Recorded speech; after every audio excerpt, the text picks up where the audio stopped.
know if I told you this before because I don't even like it.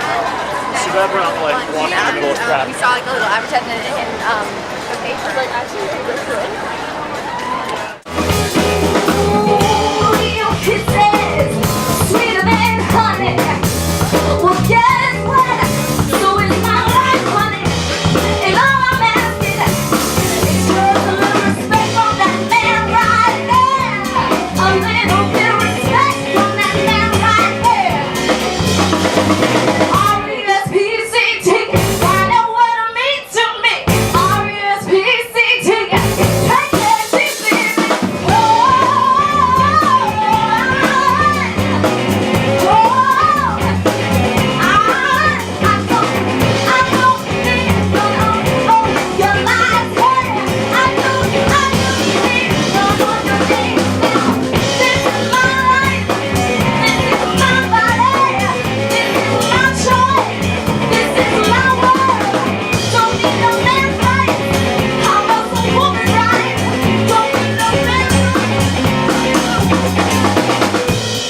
SlutWalk is our annual walk to end victim blaming. It started in Toronto when a police officer told a group of women that he was speaking with that women should avoid dressing like sluts in order not to be victimized.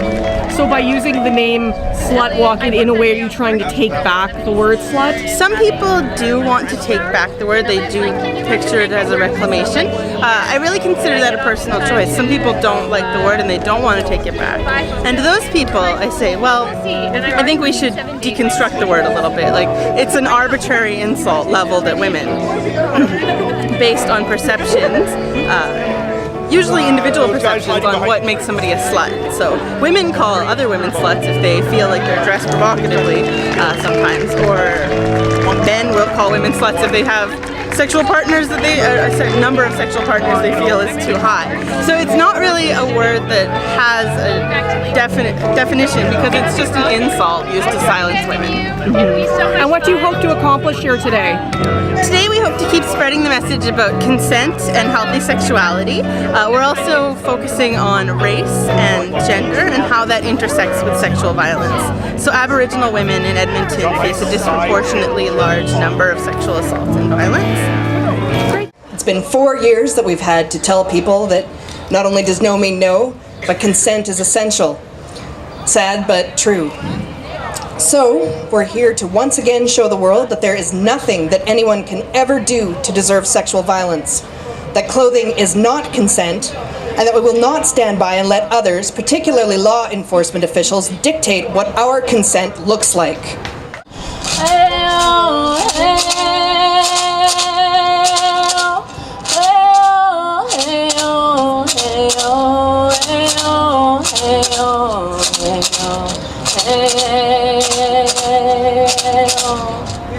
Oh, Jesus,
My life story is written by my own female, red-skinned, two-spirit, queer, tribal, liberal, Cree, Métis, and so much more hand.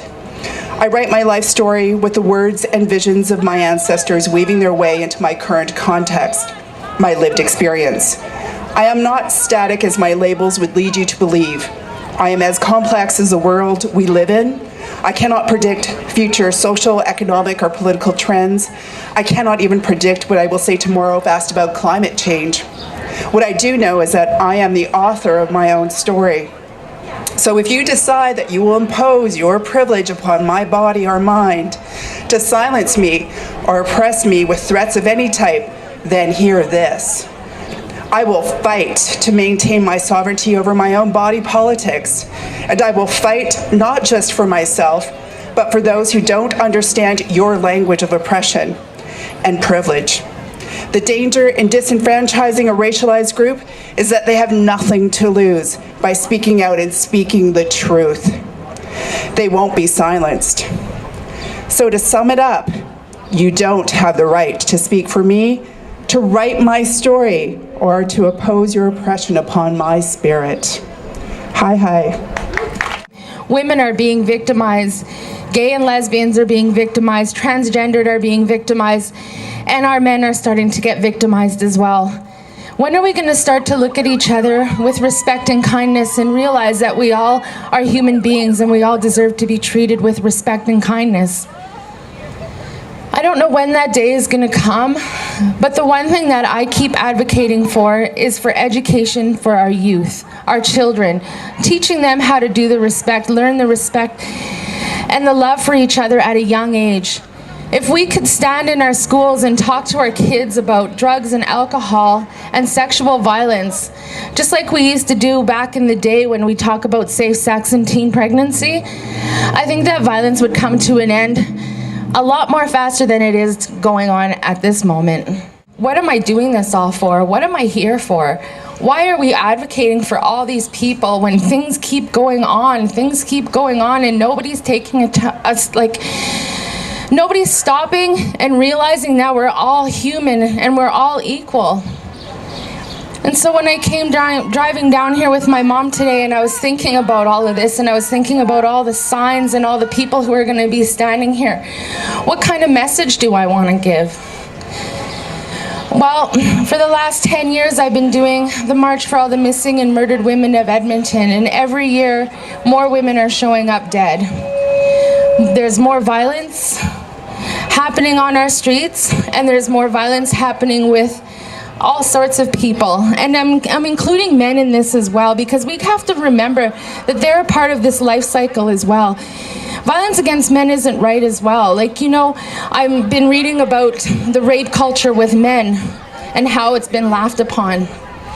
We have to remember that they're people too, and they need to be taken seriously, because rape can happen to any one of us. Personal sovereignty is the ability to make decisions in the best interest of myself. So how can I, an African American woman, have complete freedom and rule over my body and being? After all, freedom and rule have long eluded African Americans on this continent. Centuries of gains have always been characterized by that whole two-step forward, one-step back kind of thing. It's this little dance that we've been doing throughout the ages. And it's always in the face of intense, institutionalized, and especially historical social opposition. When a new way of relating to each other and the earth was introduced by Western Europeans, a mutation occurred, and something else took hold on this land. So you see, in their homeland, and you know, we've all been to social studies, right? So you know I'm not making any of this up. There was a caste system, and there was like an aristocracy, and then they had the serfs and the peasants, and we've heard about that. It was all about dominance and subservience, we've heard about that. Class concentrated wealth, large starving masses, if things got tough, disease, blight, and seeming a war on women and children. And if its women and men wish to free themselves of its stronghold, then the advice of the same indigenous cultures that were branded savage and uncivilized, the same African and Aboriginal cultures that before mutations, quite frankly, scared the crap out of them men, may offer some startling solutions that appeal to this divide at the deepest, most human of levels. Wherever we go, yes means yes, no means no. Whatever we say, wherever we go.